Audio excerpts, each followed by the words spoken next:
tumutulong sa panawagan dito sa konsepto ng snap election, tila sinisiraan pa. Sino ho ito? Pasensya na. Disclaimer, I know this person, kakilala ko po ito, nakakausap ko ito dati, but I have to call him out because sa tingin ko, he made a public mistake that has to be corrected publicly. Pagpasensyaan mo na, Sir, Idol, Ben Tulfo, but I have to call you out on this. Noong una, pinalagpas ko pa eh. Noong una, pinalagpas ko pa yung puna mo kay Marcoleta. Keso sinabihan mo ng epal dahil doon sa Blue Ribbon. Sir, hindi maganda. Lumalabas na bitter kayo kasi natalo kayo, sir. Idol, bossing. Hindi maganda na putak kayo ng putak ngayon doon sa mga nagtatrabaho, lalo na kay Senator Marcoleta. And now, it proves na sana pala iniretain na lang si Marcoleta sa Blue Ribbon Committee chair kesa sa ngayon walang nang nangyayari. As a matter of fact, ngayon, kasasabi lang ng kapatid mo na si Erwin Tulfo na ipagpapaliban na muna yung hearing sa flood control. Pambihira, sabi ko. So, pasensya na dahil I have to call you out on this. Pinalagpas ko na ito eh. Pero ito yung hirit mo. Ito paparinig ko lang sa inyo yung hirit niya dati. Nung chairman pa si Marcoleta. Imbestiga. Puro pa epal. Inarong trabaho ng Senado. Alam nyo na, mag-imbestiga. Karamihan sa kanila, pa epal. Forma. Kunyari, maraming nalalaman.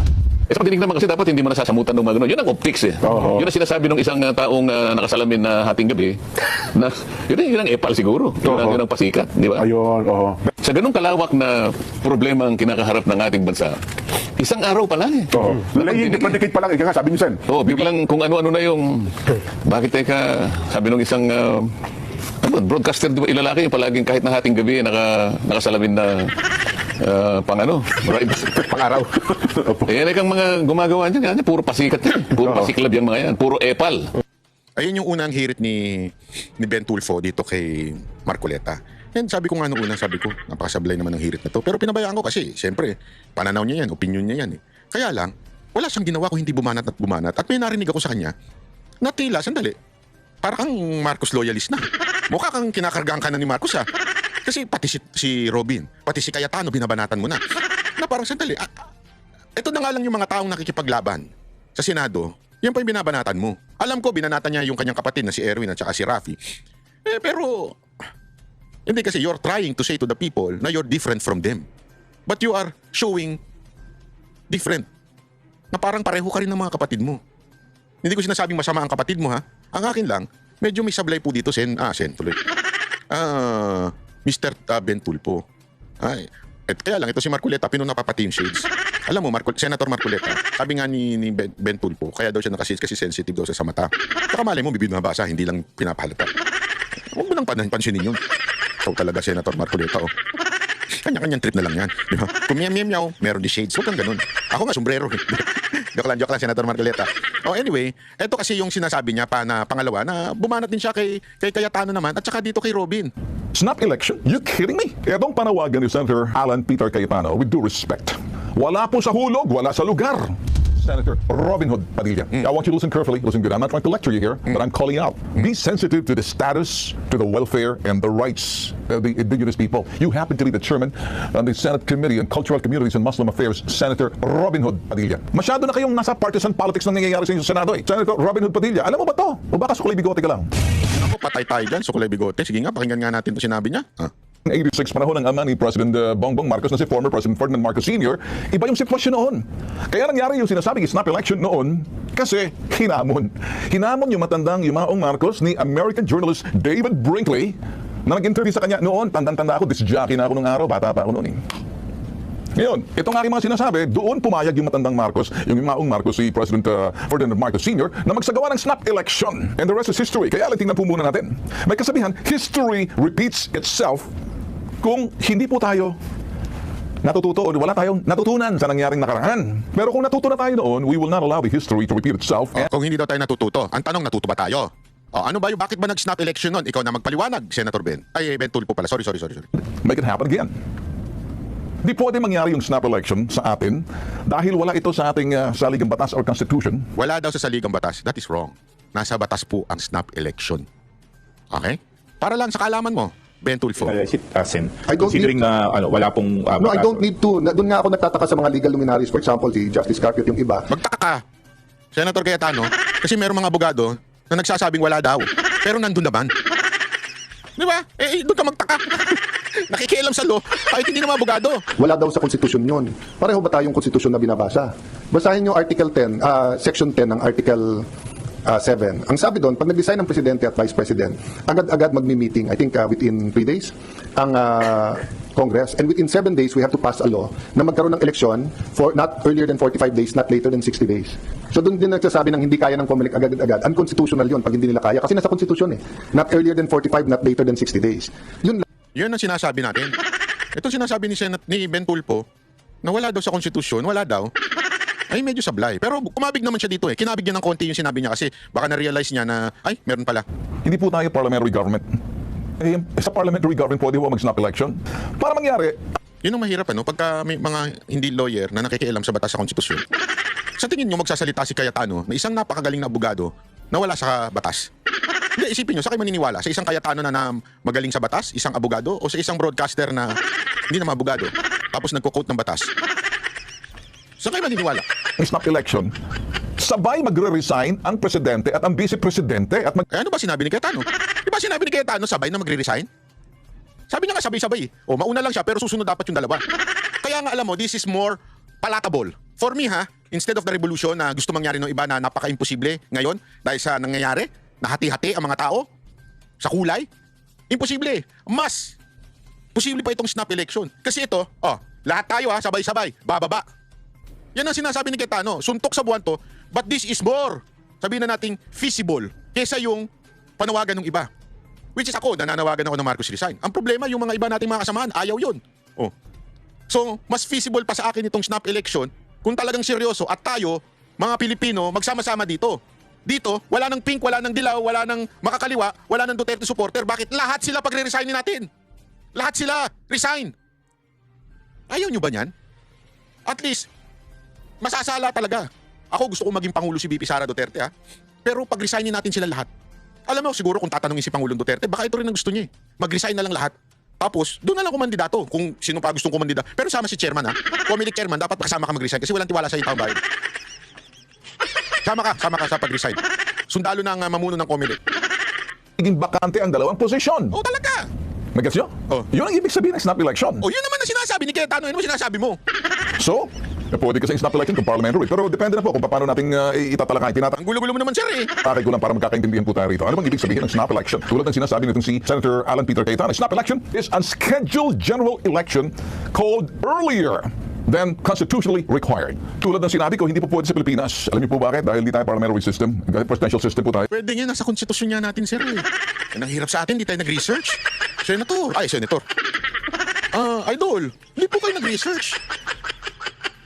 Itong proposal ni Senator Peter Cayetano, gagawin ko, kung titingnan po natin itong mga elemento ng araw, nung araw po to, ako naman Ito daw ang elemento nung araw kung bakit nag-snap election ipapakita niya. Tingnan ninyo kung naandun. Kung naandi dito na ngayon yung elemento na yan. ko lamang dito para magkaintindihan po tayo. Total, malayo naman po tayo magbigay ng ating sinasabi ho nating mga opinion, pero sa akin po hindi opinion to ang ginagawa ko, I'm not trying to, giving you my opinion, I'm giving you my analysis on the basis of the development from the past to the present, and even history if necessary. Itong proposal ni Senator Alan Peter Cayetano, wala sa hulog Alam niyo bakit?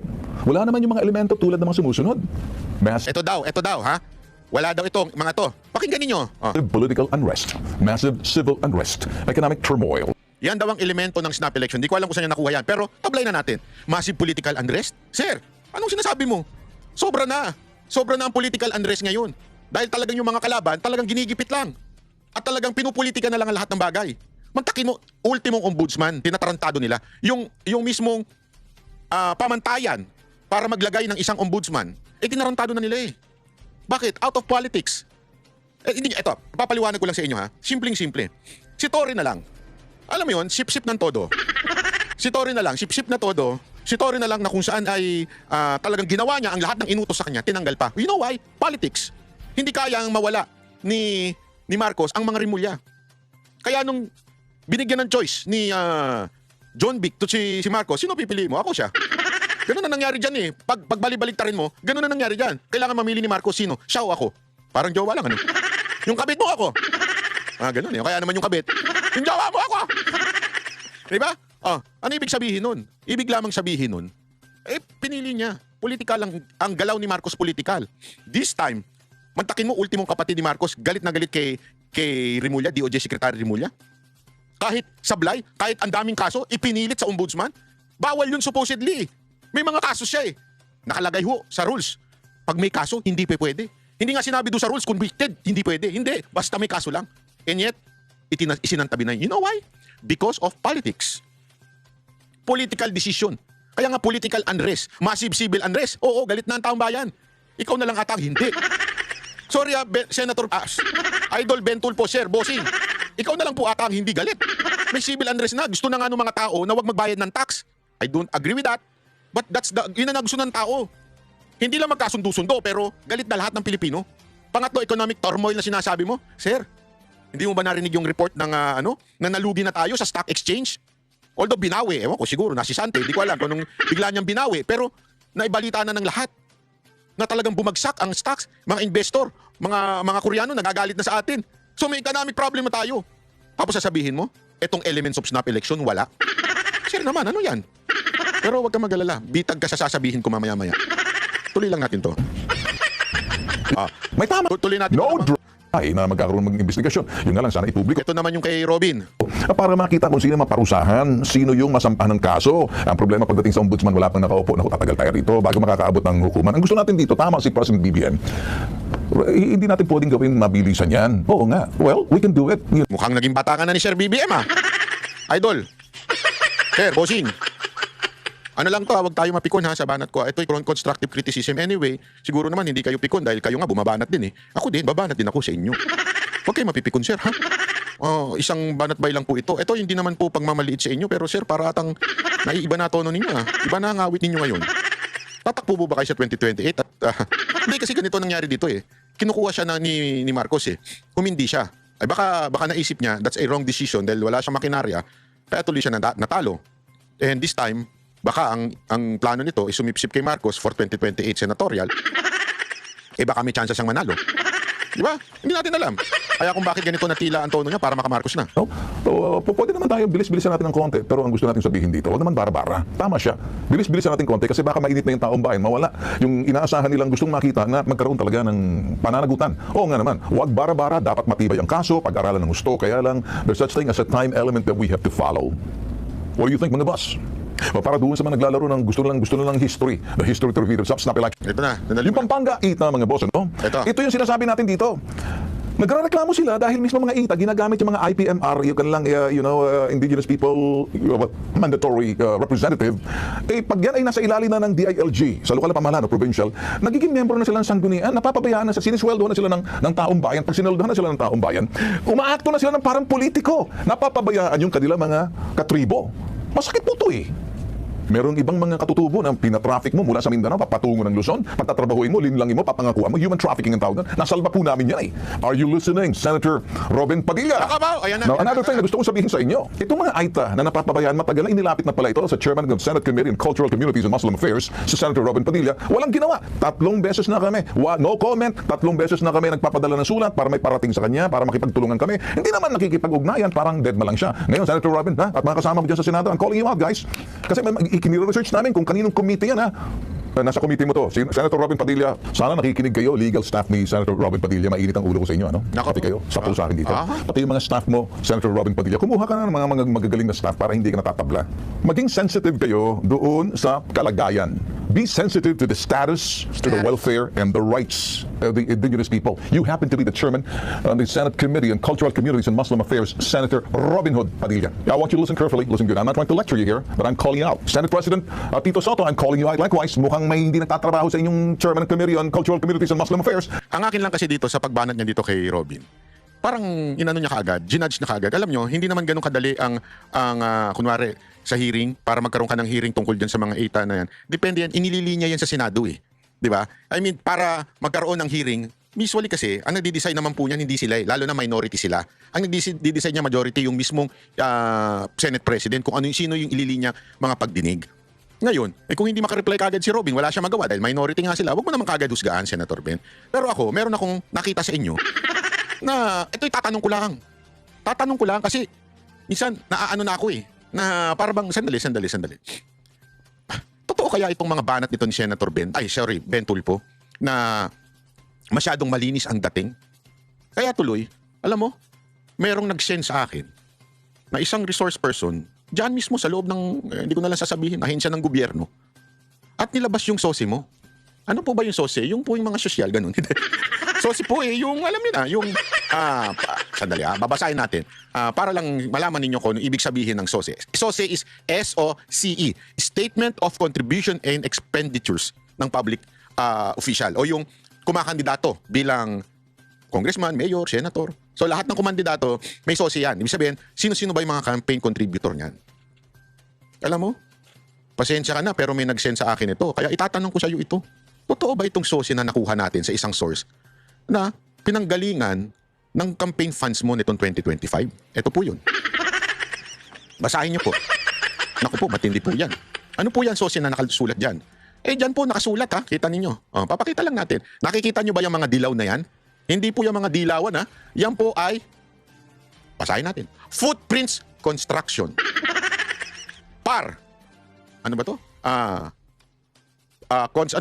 Naku, hindi ko lang mabasa itong part na to. Basta, yan, PAR. Concrete Products Corporation. Susunod, MY is Construction Supply. Susunod, Atlanta Construction Company. CNF Construction. Puro mga kontraktor. Sir, kayo daw po ang nagsubmit nito sa SOSE. Hindi po ako ha. Nakuha lang ko itong impormasyon na ito. Sinen sa akin ng taga-ano. Sabi dito, PAR, Pipes Concrete Corporation. Premium Megastructure Incorporation. Aba, pambihira. Ilan ito? 1, 2, 3, 4, 5, 6, 7. Anong mga contribution nila? 700,000, 2 million. Ayan, nakasulat to sa gilid. Nakikita ninyo. Ayan. Ay, 3 million pala ito isa. 375,000, 1 million, 1.3, 3 million. Uy, laki pala ng kinita. 800,000. So, sir, ako nagtatanong lang po. Ito yung isang tanong lamang po sa inyo. Idol Ben Tulfo. O, Bitag Tulfo. Ayaw mo kasing patawag ng Tulfo. Bitag na lang. Bibitagin kita ngayon. Totoo po ba itong pinadala sa akin na sosi ninyo? Kasi puro mga construction to. Mga kontraktor. At, baka sabihin ng iba, baka naman pangalan lang yan. At saka ano naman masama sa construction? Wala naman masama sa construction. Wala naman po masama. Wala naman ako sinasabing illegal na itong bagay na ito. Pero, kung yung construction ay nakikipag-deal sa gobyerno, yan po ay bawal. Meron po tayong tinatawag na Omnibus Election Code, BP 881. Ano ibig sabihin yan? Sa Section 95, prohibited contribution, no contribution for purpose of partisan politic activity shall be made directly or indirectly by any of the following. C. Natural and juridical person who hold contracts or subcontracts, hindi lang contracts subcontracts to supply the government. So sa madaling salita, may bawal di umano sa inyong ginawa according to Omnibus Election Code. Kung totoo po ito. Kasi ang mga nag-contribute sa inyo tulad ng Premium Megastructure, may kontrata sa PPA ng nagkakahalagang 49 million. Ito namang Atlanta Construction Corporation, may kontrata sa DPWH, 44 million. Ferdinand Cayanong, may kontrata sa NIA, sa National Irrigation, may kontrata ng 190,000. Ito po ay dokumentado na isinen po sa akin tungkol sa inyo. Ako po ay nagtatanong, with all due respect, Idol Ben Bitag, with all due respect, ako po ay nagtatanong laang, totoo po ba ito? Kasi kung totoo ito, sir, napaka-plastic nyo pala. Kumakapuna kayo sa mga senador na akala ninyo nagkakasala na agad-agad porket tulad ni Marcoleta, hindi lang kagad pinuntira yung unang hearing, may sumunod na hearing naman. Nakita naman po natin kung paano naging direksyon ng mga hearing. At maganda kay Marcoleta, pinunan nyo yun. Pinunan ninyo si Robin, di ba? Na hindi kagad sumagot. Pupunahin ko din kayo. The same thing na pinupunan ninyo sa iba ay ipupuna ko sa inyo. Senator Ben Tulfo. Senator na lang, magandang pakinggan yun. At saka baka masakit sa kanya. Huwag naman yun, baka masakit sa kanya yun kasi natalo siya. Wag ganun, banat. O sige na nga, Bitag Tulfo. Ako nagtatanong lang din, same question, same judgment that you are giving the senators right now, the Duterte senators or the Duterte Black senators. The same question I'm asking you right now. Totoo ba itong mga contractor na contributor mo? Kasi may mga kontratang isinin sa akin na meron talagang mga tao na o may mga contractor na nandyan sa sosi mo. Ikaw po ang nag-submit niyan sa COMELEC. I don't know if that is true. That is a question. Totoo po ba na mga may kontrata sa gobyerno? Kasi kung meron, naku po. Sir, bawal ho sa batas yan. Hindi kasi para lang ho sa kaalaman ninyo ha, yung pong, hindi ko muna ipapakita sa inyo sa susunod. Yung nakipagkontrata sa PPA na Premium Megastructures Incorporated. Okay? Premium Megastructure Incorporated. Kung babasahin ninyo, naandyan po yan. Dali, asa na, lalabas ko. Wait lang ha. Nagugulan ako sa dami nitong, naandyan po yan. Naandyan po yan sa inyong SOSE. So, ibig sabihin po ba niyan, sir? Ang paka-plastic ninyo? Kasi puna kayo ng puna, pero naandyan naman pala yung mga yan. Yung Premium Megastructure Incorporated. Yan meron akong kontrata na nakuha na itong Premium Megastructure na nakipagkontrata noong October 30, 2024 ay nasa pangalang si Alfredo L. Comendador ay itong Premium Megastructure na nakalagay sa SOSI ninyo ay nagbigay sa inyo in kind of 800,000. So, ibig sabihin, merong isang kontraktor na nandito sa inyong SOSI. Bawal po yan according to the law. That is not, omnibus. Sa omnibus na bawal po yan, sir. So, ang tanong, sir, ako, nagtatanong lang naman ako sa inyo, sir. Huwag ko kayo magagalit. Ako, nagtatanong lang. Bakit po ganun? Kumakapuna kayo sa mga senador. Ganyan. Tapos kayo naman pala, may problema. At, etong si Alfredo, si Alfredo, anong pangalan nito? Si Alfredo Lim. Hindi, si iba pala yun. Mayor yun. Wala na yun. Si Alfredo Comendador Jr. na siyang pumirma under the Premium Megastructure Incorporated ay siya din pong pumirma dito sa sa isa pang kontrata. Na itong kontrata naman na ito ay under NIA, National Irrigation. Ano pong ito, sandali ito. Wait lang. Si Alfredo ay connected din sa Octagon Premium Concrete Solution na isa din yung nasa SOSE. Naku po, patay. Gago! Nasa SOSE nyo rin pala siya, sir. Yung ano mo pangalan nito? Octagon. Nandyan yan ayan naku. Siya ang, dali. Hindi pala yung Octagon ang nandun. Sorry lilinawin lang natin. Wait lang, naguluhan ako. Ayan. Ito po sorry. May kinaugnayan po si Alfredo. Siya po ang pumirma doon sa Premium. Okay? Pero siya rin po ang nandi dito sa Octagon na pinirmahan. Nandiyan dito po rin pangalan niya. Ayan. Ipapakita po natin yan. Eventually, ipapakita natin ang connection ni Alfredo dito sa Octagon. Kasi nandiyan yan Okay? Eventually, ipapakita natin. Pero tayo nagtatanong tayo, sir. Ito po Premium Megastructure Incorporation by Alfredo L. Ayan. Okay? Nabanggit po dyan. Nakasulat. Pumirma ho siya dyan. Pero at the same time, meron din isang kontrata na tila lumalabas din yung pangalan. Ni Mr. Fernando A. Cayanong at nakasulat din po, siya rin po ay authorized naman po sa Octagon na Kaya nga ako mga kababayan, tayo nagtatanong lang. Diba? Tayo nagtatanong lang na, sandali, kayo po ba sir ay merong kinalaman dito? Totoo po ba ito sa inyo? Itong sinasabi na ito, itong nagsumbong sa akin na sir, si meron niyang sa SOSI niya, may mga kontraktor siyang na nakikipagkontrata sa gobyerno. Ako po ay nagtatanong lang, Bitag. Kayo po ay sumagot. Kung totoo po itong report na ito. This is just an inquiry to you. Kasi kung totoo to, sir, napaka-plastic na naman. Bakit ganun? Ang lakas yung makapuna sa mga senador. Kayo naman pala, mga backer ninyo, mga kontraktor din. Kung totoo ito, So, pakisagot na lang. Mahilig naman kayong bumati ko sa social media, sa media. Ako din, babati ko sin ako. Wag po kayo mapipikon, Okay? Sana isagutin ninyo ito kasi medyo napaplastikan na po ako, sir. Pasensya na po, Sir Ben Tulpo, kayo po ay idol ko. Bitag ka, ikaw bitag, pero this time ikaw binitag.